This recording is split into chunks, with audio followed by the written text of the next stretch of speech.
कठीण शुळावरील पोळी, भक्ती तो कठीण शुळावरील पोळी, निवडे तो बळी विरळा शूर, जेथे पाहे तेथे देखीचा पर्वत, पाया विन भिंत तातडीचे। अनंत कृपा विभूषित परम मंगलमय परात्पर अखिलेश्वर अकारण करुणा वरुणालय भक्तवांच्या कल्पतरू, तडिद्वित विनिंदित पितांबरधारी,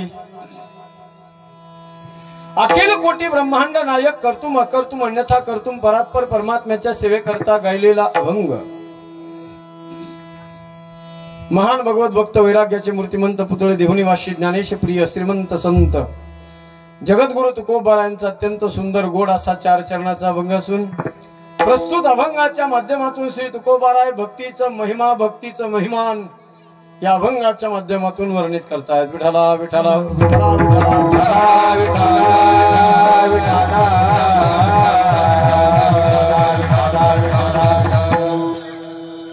भगवान परमात्म्याच्या असीम कृपा आशीर्वादाने साधू संतांच्या परम कृपेने वैकुंठवासी गुरुवर्य महंत राम महाराज, वैकुंठवासी गुरुवर्य लक्ष्मण महाराज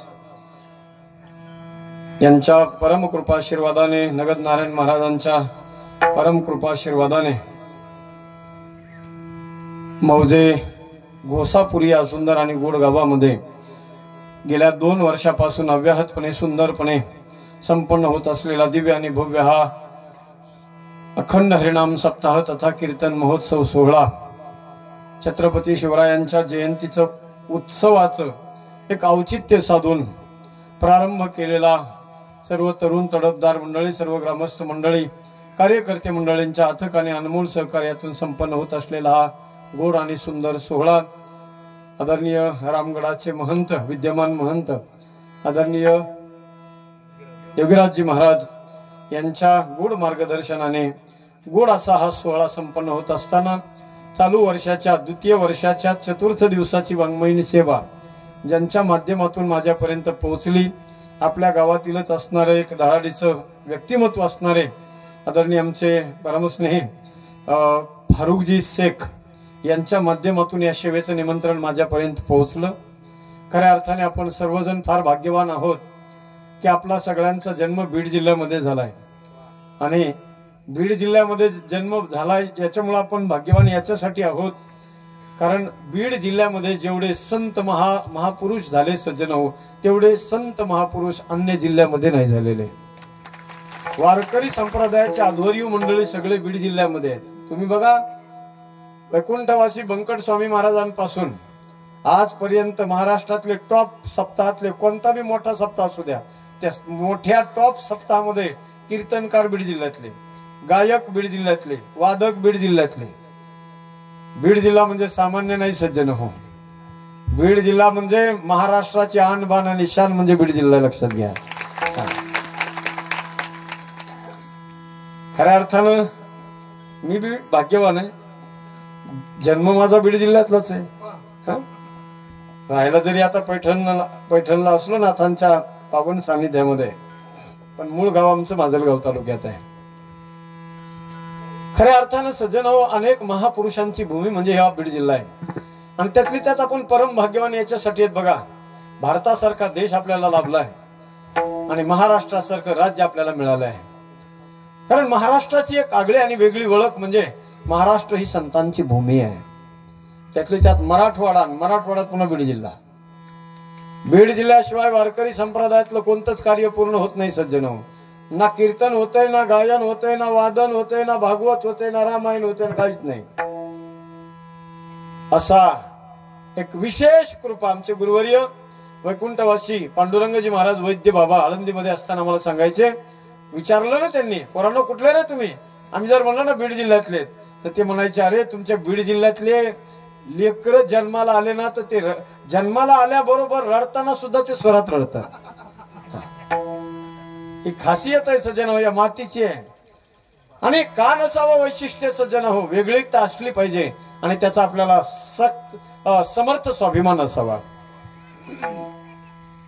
भारत देश हा सगळ्या देशांपेक्षा गौरवशाली देश आहे। भारतीयस्य द्वै परंपरा, संस्कृतस्य संस्कृती। या संस्कृत आणि संस्कृतीमुळे भारत देशाचा एक विशेष दर्जा सगळ्या जगामध्ये आहे। आणि त्या भारत देशामध्ये सुद्धा सज्जन भारताची ओळख काही राज्य असे आहेत त्या राज्यांना विशेषत्वानं देवभूमी म्हणून ओळखले जाते. तुम्ही जर सज्जन उत्तर भारतातून उत्तराखंडला गेलात, बायकार जर कधी एखाद्या वेळेला गेलात तर बायकार जात असताना युकेची उत्तराखंडची बॉर्डर संपून आपण ज्या वेळेला युकेच्या सरहद्दीमध्ये प्रवेश करतो ना सज्जन त्यावेळेला तिथे ग्रीन बोर्डवरती रोडवरती एक वाक्य लिहिलेलं आहे पहा. उत्तराखंड मध्ये प्रवेश करताना देवभूमी उत्तराखंड में आपका सहर्ष स्वागत है. येणाऱ्या प्रत्येक भाविकाचं स्वागत तिथं अशा पद्धतीने केलं जातं. देवभूमी उत्तराखंड में आपका सहर्ष स्वागत है. आणि आपण जर जरा थोडं पुढे गेलो की त्याच उत्तराखंड मधले दोन अतिशय डिवोशनल अर्थात पारमार्थिक असे दोन गाव आहेत, तीर्थक्षेत्र आहेत. एक आहे हरिद्वार आणि दुसरा आहे ऋषिकेश. हरिद्वार क्रॉस करून आपण ज्या वेळेला ऋषिकेश मध्ये प्रवेश करतो त्या ऋषिकेशच्या सरहद्दीत प्रवेश झाल्यावर पुन्हा ते वाक्य थोडं चेंज झालेलं असतं. पहिलं वाक्य असते युके मध्ये प्रवेश करताना देवभूमी उत्तराखंड में आपका सहर्ष स्वागत है. आणि पुढे गेल्यानंतर ऋषिकेश मध्ये प्रवेश करताना वाक्य बदलतंय. पुढे वाक्य येतंय योग भूमी ऋषिकेश में आपका सहर्ष स्वागत है. किती अभिमान किती स्वाभिमान आहे त्या लोकांना सज्जन हो त्याचा. आमची भूमी आमची माती देवभूमी आहे याचा जर त्या लोकांना स्वाभिमान असेल तर माझ्या महाराष्ट्रातल्या लोकांना आपली संताची भूमी याचा स्वाभिमान का नसावं सज्जन हो.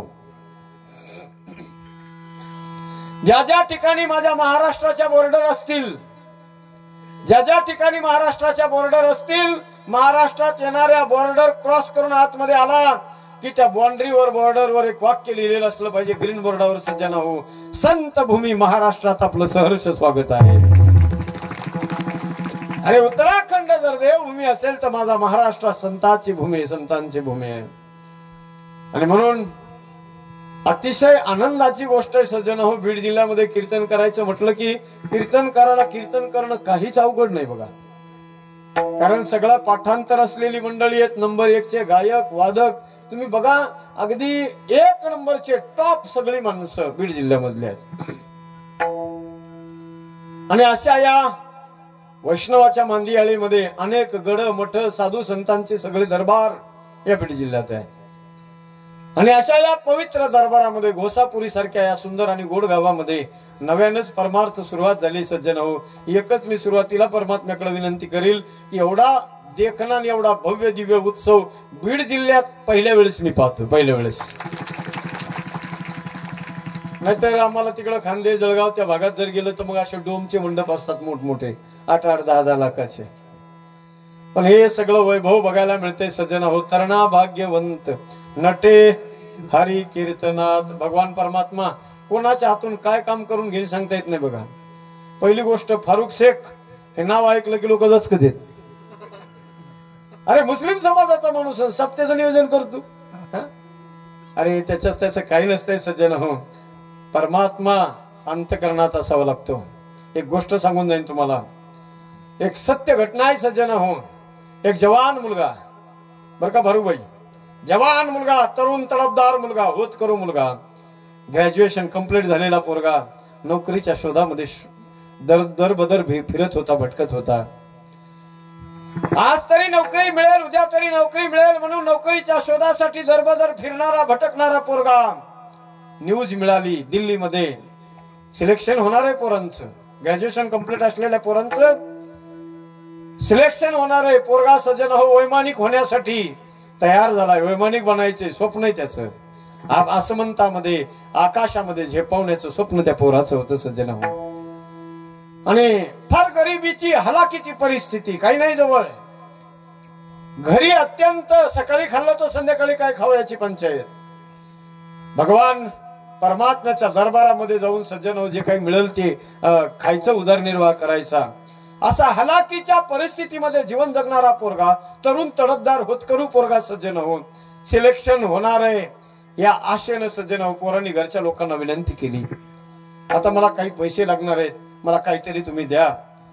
आईनं आपल्या गळ्यातले दागिने आणि बहिणीनं आपल्या गळ्यातले दागिने काढले, मोडले दागिने आणि त्या दागिन्याचे पैसे पोराच्या हातात ठेवले. बाबा पोराला एवढा प्रचंड आनंद झाला, एवढा आनंद झाला, पोराला एवढा विश्वास होता, एवढा आत्मविश्वास होता. पोरगा म्हणत होता 100% माझं सिलेक्शन होणार आहे आणि माझ्या आईच्या आणि माझ्या बहिणीच्या या दागिन्याचं चीज होणार आहे. आज आनंद होता सज्जन हो पोराला. पोरगा दिल्लीमध्ये आला, दिल्लीमध्ये आला, पोरगा सिलेक्शन चालू आहे.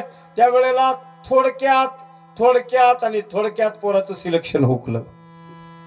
हताश झाला, निराश झाला, काय करावं कळेना. पैसे भरलेले होते, पैसे संपून गेले, आई बहिणीचे दागिने संपले. आता काय करावं, कोण्या तोंडाने घरी जावं? सिलेक्शन झालं नाही, नोकरी लागली नाही, आता घरी कसं जाऊ, कोणचं तोंड दाखवू आता घरच्या लोकांना? निराश झाला, हताश झाला, उदास झाला पोरगा. आणि पोरानं ठरवलं सज्जन हो आता घरी जायचं नाही, हे काळं तोंड घरच्या लोकांना दाखवायचं नाही. सरळ दिल्लीवरून गाडी पकडली पोरांनी, सरळ ऋषिकेश गाठलं. ऋषिकेश मध्ये गेला पोरगा सज्जन हो. गंगाजीच्या घाटावर गिरट्या मारत होता, फिरत होता पोरगा. गंगेच्या तटावर फिरत असताना एका साधूची नजर त्या पोराकडे पडली. त्या पोराकडे साधून पाहिलं सज्जन हो. पाहिल्याबरोबर साधूने आवाज दिला, हे जवान क्या कर रहा है? अरे जिस गंगा जी के तट पर तू घूम रहा है, तुझे पता नहीं बहुत गहरा पानी है वहां. पण साधून ओळखलं सज्जन पोराच्या मनाचा इरादा काय आहे. पोरगा आत्महत्या करण्याच्या दृष्टीने नदीच्या काठावर फिरत होता. कधी सगळे लोक बाजूबाजूला जातात आणि कधी मी उडी टाकून आत्महत्या करतोय या वाट बघत होता पोरगा. साधूची नजर पडली, साधू हळूच गेले तिथे पोराच्या दंडाला धरलं. का रे दादा मरायचंय का? हो साधू महाराज, जीवन संपून टाकायचंय, जगण्याची इच्छा राहिली नाही, जगून तरी करावं काय? हलाखीची परिस्थिती आहे, घरी काहीच नाही. आईचे बहिणीचे दागिने आणले होते, वाटलं होतं सिलेक्शन होईल, वैमानिक होईल, आकाशामध्ये झेपावण्याची संधी मिळेल, पण काहीच नाही. हातात पदरी आलं, निराश आली, दुसरं काहीच नाही. आणि मरू नको तर काय करू, आत्महत्या करू नको तर काय करू? साधून पोराच्या पाठीवर हात टाकला, थाप टाकली आणि सज्जन हो डोक्यावरून हात फिरवला आणि हृदयाला लावलं साधूने. साधूचं अंतःकरण पहा. साधून हृदयाला लावलं आणि सांगितलं, पोराच्या पाठीवर थाप टाकली. पोराला सांगितलं, अरे राजा नाराज होऊ नको, निराश होऊ नको, हताश होऊ नको. अरे आज जरी तुझं सिलेक्शन झालं नसेल, पण एक गोष्ट लक्षात ठेव, आज जरी तुला रिजेक्ट करण्यात आला असेल, जरी तुझ्या हातात निराशा आली असेल, आज जरी देवाने तुझी इच्छा पूर्ण केली नाही, पण एक गोष्ट माझी लक्षात ठेव, आज जे तुला मिळणार होतं ना त्याच्यापेक्षा 1000 पटीने देवाची इच्छा असून तुझ्या पदरात आणखी काहीतरी टाकायचं आहे. म्हणून तुझं यावेळेसचे सिलेक्शन हुकलंय. आणि तो पोरगा दुसरा तिसरा कोणी नव्हता सज्जन हो, त्या पोराचं नाव आहे डॉक्टर APJ अब्दुल कलाम साहेब.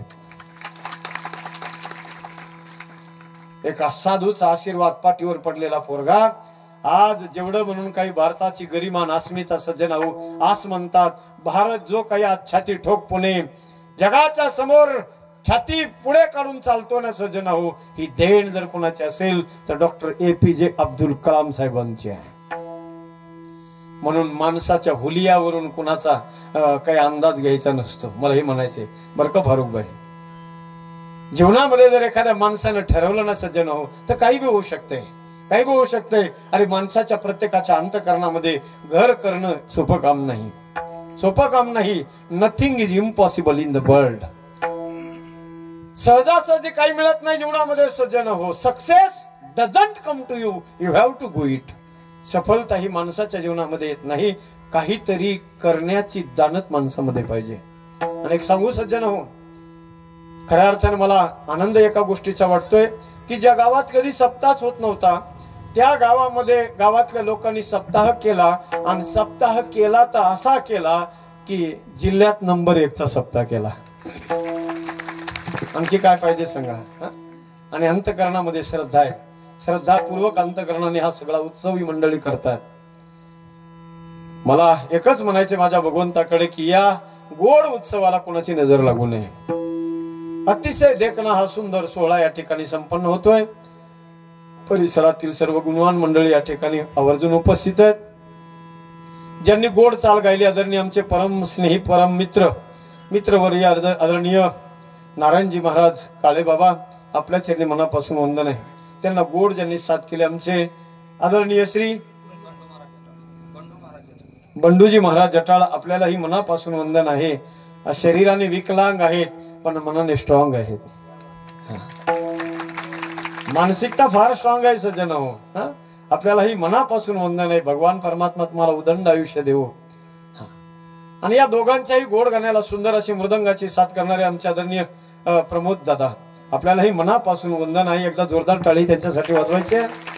विशेषत्वानं उपस्थित असलेले सर्व महाराज मंडळी, त्यामध्ये आपल्या भागाचं वैभव भूषण, मला वाटतं उद्या का काय कीर्तन आहे ना, आदरणीय आमचे प्रमोद दादा, प्रशांत दादा, आपल्याला ही मनापासून वंदन आहे. आपल्या या भागाचं वैभव भूषण आहे. युवा कीर्तन करायचं जे नाव, एकदा जोरदार टाळी प्रशांत महाराजांसाठी वाजवायचे.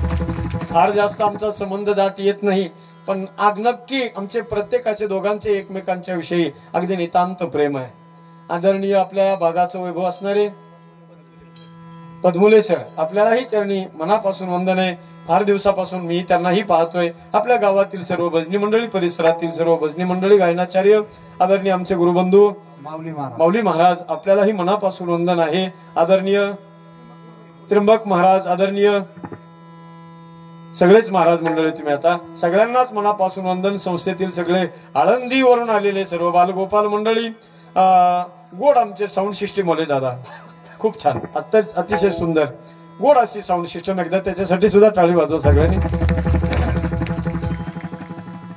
आपण सर्वजण ऐकणारे रसिक श्रोते, सज्जन भक्तिमती माता, सगळ्यांच्या चरणावर मनोभावे वंदन करतो. गायलेल्या अभंगाला अर्थानं पुजण्याआधी या ठिकाणी आणखीन एक व्यक्तिमत्व, आमच्यावर नितांत प्रेम करणारे सर्व महाराज मंडळींवर ज्यांचं विशेष प्रेम आहे, असे बीड जिल्ह्यातल्या आपल्या एक गाजलेलं पत्रकार असणारे, वारकरी संप्रदायातलं अगदी भूषण वैभव असणारे आमचे आदरणीय हरिओम महाराज, आपल्यालाही मनापासून वंदन आहे. आमचे पत्रकार आणि महाराज सुद्धा आहेत, आदरणीय आमचे पपळ महाराज, आपल्याला मनापासून वंदन करतो. पेटी मास्तर, आपल्यालाही मनापासून वंदन करून गायलेल्या अभंगाकडे वळण्यापूर्वी आज या कीर्तनाचं लाईव्ह टेलिकास्ट, महाराष्ट्रातलं नंबर 1चं युट्यूब चॅनल, आज प्रत्येकाच्या मोबाईलवर जे कीर्तन आपल्याला दिसतंय ते कीर्तन सगळ्यात पहिलं मोबाईलवर कीर्तन सुद्धा अपलोड होऊ शकतं युट्यूबवर, हे दाखवून ज्यांनी दिलं असे आमचे मराठी हॉटस्पॉट चॅनलचे मालक असणारे आमचे अरविंद दादा.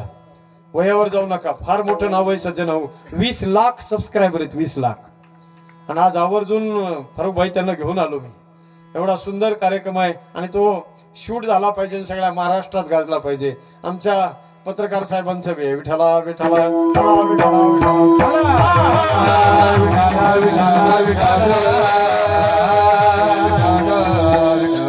अभंग फार सुंदर आणि गोड असा अभंग आहे सज्जन हो, लक्ष देऊन ऐका. अंतकरणाची कानं करून सगळ्यांनी कीर्तन ऐका. आजपर्यंत ज्यांना कुणालाच कीर्तन कळालं नाही त्या सगळ्याला कीर्तन कळण्याची जबाबदारी माझी, आणि अंतकरणाचे कानं करून कीर्तन ऐकण्याची जबाबदारी तुमची आहे. अभंग फार सुंदर आहे. या अभंगाच्या माध्यमातून श्री तुकोबाराय सज्जन हो भक्तिरूपी पोळीचं महत्व सांगतायत. भक्तीचं वर्णन करत असताना, भगवंताच्या भक्तीचं वर्णन करताना तुकोबाराय म्हणतात, भगवान परमात्म्याची भक्ती कशी आहे, पूर्णाच्या पोळीसारखी आहे.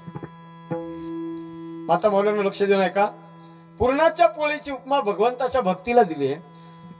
आपल्याकडे जर कुणी काही विशेष पाहुणा येणार असेल, अतिथी येणार असेल सज्जन हो, VIP जर गेस्ट कुणी येणार असेल तर त्याच्यासाठी आपल्याकडे विशेष मेनू असतो. कोणता? पूर्णाच्या पोळीचा. पूर्णाची पोळी खाण्यासाठी गोड आहे, सुंदर आहे, स्वादिष्ट आहे, रुचकर असते. पूर्णाची पोळी म्हणजे पूर्णाची पोळी. महाराष्ट्राचा राजभोग म्हणजे पूर्णाची पोळी आहे सज्जन हो. फक्त त्याचं टेक्निक जमलं पाहिजे. पूर्णाची पोळी करणं फार अवघड आहे सज्जन हो, फार अवघड आहे. अगदी कागदासारखा वरून एक पडदा खालून एक पडदा, त्याच्यात पुन्हा असं आतमध्ये भरपूर पुरण, हे कुणाला बी जमत नाही. काही काही माय मावल्या आमच्या पूर्णाच्या पोळ्या करतात, आपल्याकडच्या फार चांगल्या करतात, पण आम्ही आता सगळ्या महाराष्ट्रात फिरतो ना तर कधी कधी पूर्णाच्या पोळ्या अशा बघायला भेटतात, त्या अशा हाताने तुटतच नाहीत, त्या कवच्याने तोडावं लागते. पूर्णाची पोळी म्हणजे पूर्णाची पोळी, अशी ओठावर टाकली की तिचं पाणी झालं पाहिजे, इतकी सुंदर पूर्णाची पोळी सज्जन हो. आणि ती पूर्णाची पोळी तिच्यामध्ये परत तूप असावं, पुन्हा तोंडी लावायला आमटी असावी, आणि पुन्हा असे गरम गरम भजे असले का मग मजाच आहे ना, तोंडाला पाणी होतं नका. फार गोड आहे, फार गोड आहे सज्जन. किती आनंद आहे त्या जेवणामध्ये सांगा ना मला. अहो ते जेवण म्हणजे आनंद देणार आहे. पूर्णाची पोळी जेवणामध्ये आनंद देते. लक्ष देऊ नये का? पूर्णाची पोळी ही जेवणामध्ये आनंद देते आणि भक्तिरूपी पोळी ही जीवनामध्ये आनंद देते. जीवनामध्ये आनंद पाहिजे असेल, कायमस्वरूपी आनंद पाहिजे असेल ना, तर भक्ती जीवनामध्ये असणं गरजेचं आहे सज्जनांनो. आणि जर भक्ती जीवनात नसेल तर तुम्ही माणूस म्हणून घेऊ नका स्वतःला. हे माझं म्हणणं नाही. It is not my personal opinion. हे माझं वैयक्तिक मत नाही. तुम्ही माणूस म्हणून घेऊ नका. भक्ती जर जीवनात नसेल तर शांती ब्रह्म एकनाथ महाराज म्हणतात, भक्ती विना पशु कशासी वारला, भक्ती विना पशु कशासी वारला, भक्ती विना पशु कशासी वारला, पशु कशासी वारला, सडविने नेला कैसा नाही, नेला कैसा नाही, भक्ती विना पशु कशासी वारला, सडविने नेला कैसा नाही, सडविने नेला कैसा नाही.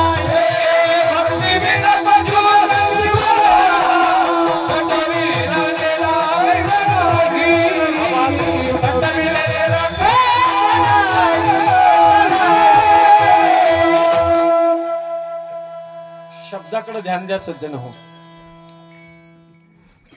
शांती ब्रह्म श्री संत एकनाथ महाराज म्हणतात, ज्या माणसाच्या जीवनामध्ये भक्ती नाही ना त्याला माणूस म्हणू नका, माणूस म्हणू नका. तो जनावर आहे, जनावर. जनावराची उपमा माझ्या नाथ महाराजांनी दिली सज्जन हो. विश्वमाऊली ज्ञानोबा म्हणतात, तो दगड आहे, दगड. भक्ती ज्याच्या जीवनात नाही ना, देवाविषयी भाव ज्याच्या अंतःकरणात नाही, तो दगड आहे. नुसता दगड नाही, पाषाणाचा, प्युअर पाषाणाचा दगड आहे. माझी भक्ती विण जळतयाचे जियारे पण, आगा पृथ्वीवरी पाषाण नसती काही. पाषाणातून त्याच्यात काहीच फरक नाही, काहीच फरक नाही. पाषाणाच्या दगडाला किती महिने किती वर्ष तुम्ही पाण्यामध्ये भिजू घाला, एक थेंब बी त्या पाषाणाच्या दगडात जात नाही. तसं काही काही माणसं पाषाणाच्या दगडासारखे असतात सज्जन हो. किती बी पाणी वाता पालत्या घागरीवर, काहीच फरक पडत नाही. गावात केवढा बी सप्ताह हो द्या, काही बी हो द्या, केवढा बी मोठा महाराज आणा, काही बी करा, काहीच फरक पडत नाही. ते घर सोडितच नाही कधी. कायम कधी देवाला म्हणणार नाही, धर्माला म्हणणार नाही, संताला म्हणणार नाही, ग्रंथाला म्हणणार नाही, कुणालाच म्हणत नाही. याला म्हणावं सज्जन हो पालत्या घागरीवर पाणी. अशा माणसाला जगण्याचा अधिकार नाही. माझ्या संतांनी सांगितलं की त्याला सरळ तुम्ही दगड म्हणा, दगड. भक्ती जर नसेल ना सज्जन हो तर काही अर्थ नाही जीवनाला. लक्ष देऊ नये का? पाणी नसेल तर नदीला किंमत नाही, मनी नसेल तर सापाला किंमत नाही, पती नसेल तर नारीला किंमत नाही, आणि भक्ती नसेल तर माणसाच्या जगण्याला किंमत नाही सज्जन हो. जीवनामध्ये भक्ती जर नसेल, समुद्र आहे बघा, समुद्र आहे, अथांग समुद्र आहे, अथांग आहे, फार मोठा समुद्र आहे, पण पाण्याचा थेंब नाही त्याच्यात. उपयोग आहे का काय ते समुद्राचा? काही अर्थ नाही सज्जन हो. तसं माणसाचं जीवन आहे. पण तरी काही काही माणसं म्हणतील, महाराज अहो भक्ती कशाला पाहिजे, परमार्थ कशाला पाहिजे, देवदेव कशाला पाहिजे? अहो परमार्थ न करता सुद्धा कित्येक माणसं जीवन जगतायत. कित्येक माणसं परमार्थ न करता सुद्धा जीवन जगतायत. अहो आजकाल जर बघायला गेलं ना तर जी माणसं कधी देव धर्म मानत नाही, देवाला, धर्माला, संताला, ग्रंथाला कुणालाच मानत नाही, एकीकडे ते माणसं आहेत निगेटिव्ह मानसिकतेचे, आणि एकीकडे देवा धर्माला मानणारे माणसं आहेत. या दोन्हीची तफावत जर पाहिली, या दोन्हीची तुलना जर पाहिली, तर आज सगळ्यात जास्त धन कुणाकडे हो? घोसापुरीकर मंडळी, तुमचं काय म्हणणं आहे? जे देवाला मानत नाही, धर्माला मानत नाही, संत ग्रंथ कुणालाच मानत नाही, 24 तास धाब्यावर असतात, धाब्याचे मालक आहेत, बेरबारचे दुकान आहेत त्यांच्याकडे, कुणाकडे जास्त धन आहे बोला? एकीकडे हा वर्ग आहे आणि एकीकडे परमार्थ करणारे माणसं आहेत की वाजून वाजून वाजून वाजून किलोचे टाळे त्यांनी पाव किलोवर आणले. सांगा ना मला, पैसा कुणाकडे जास्त बोला ना? जे माणसं कधीच परमार्थ करत नाही त्यांच्याकडे पैसा जास्त आहे. एक लक्षात घ्या जरा, बार काही नाही का, बार काही नाही का? तुमच्याकडे तुम्हाला वाटत असेल परमार्थ न करणारे जे माणसं आहेत ते श्रीमंत आहेत, लय पैसा आहेत. एक लक्षात घ्या सज्जनो, पैसा नाही त्यांच्याकडे, कागद जास्त आहेत. शब्द ध्यान देऊ नये का जरा? त्या लोकांकडे पैसा नाही, तुम्हाला वाटतंय त्यांच्याकडे लय पैसा आहे, पैसा त्यांच्याकडे जास्त नाही, कागद त्यांच्याकडे जास्त आहेत. तुम्हाला वाटत असेल त्यांच्याकडे फार जास्त धन आहे. अरे धन नाही त्यांच्याकडे, कागद जास्त आहेत. अरे खरं धन तर कुणाकडे?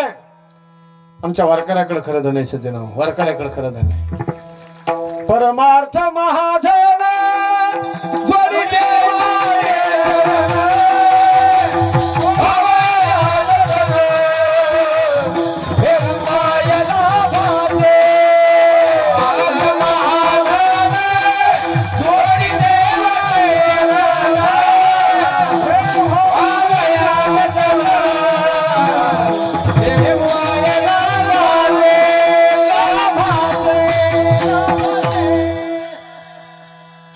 परमार्थ महाधन जोडी देवाचे चरण हे भावया जतन हे उपाय लाभाचे। परमार्थ सगळ्यात मोठं धन आहे। काहीकडे लक्ष देऊन सज्जन धनवान माणूस कोणाला समजायचो? आता हे बघा कुणाच्या पासबुक वर किती अमाऊंट आहे हे कोणी बघणार नाही। माणसाची श्रीमंत माणूस आहे कशावर ओळखला जातो? ऐश्वर्यवान माणूस आहे कशावर ओळखला जातो? कागदाच्या नोटा जास्त आहेत म्हणून नाही।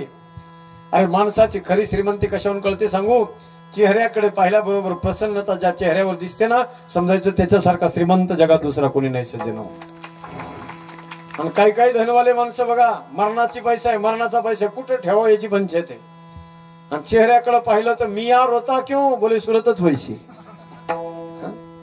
सुरत काय कामाचं? कधी बघा 12 वाजलेले चेहऱ्यावर सजन हो फोडीने गोवारी तैसा दिसे तोंडावरी फोडीने गोवारी तैसा दिसे तोंडावरी दिसे गोवारी तैसा दिसे तोंडावरी फोडीने गोवारी तैसा दिसे तोंडावरी तैसा दिसे तोंडावरी तैसा दिसे तोंडावरी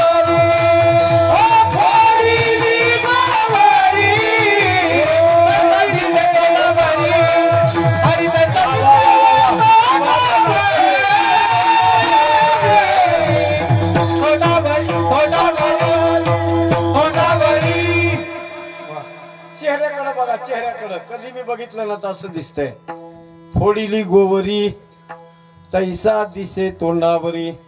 तोंडावर गौरी फुटल्यासारखा दिसतो सज्जन म्हणून काय कामाचं ते पैसा आणि ते धन नसतं। हा अरे माझ्या संतांच्या नजरेमध्ये त्या धनाला किंमत नाही लक्षात घ्या। अरे संतांनी सरळ सरळ त्या धनाचा त्या ऐश्वर्याचा बहिष्कार केला आणि संतांनी सांगितलं अगिला गोतया सुख जेने